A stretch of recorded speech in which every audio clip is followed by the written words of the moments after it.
রোজকার মতন আজও চলে গেলাম ছেলেকে নিতে। বাট আজকের দিনটা একটু ডিফারেন্ট। ওকে আমি প্রমিস করেছিলাম যে ও স্কুল থেকে আসার পরেই ওকে একটা সারপ্রাইজ দেবো।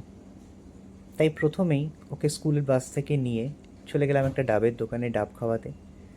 তারপরে চলে গেলাম ওখান থেকে সারপ্রাইজের খোঁজে।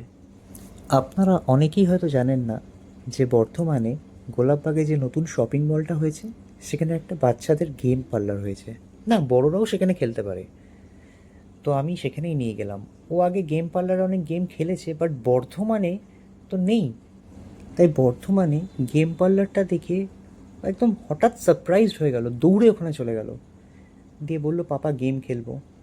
গেম খেললো, অনেকক্ষণ গেম খেললো, নানা রকমের গেম খেললো। তারপর এক প্রকার ওকে জোর করেই বাড়িতে নিয়ে আসতে হলো, কারণ স্কুল থেকে এসে কিছু খায়নি। তাই এমনি করেই আজকে দুপুরবেলাটা কেটে গেল।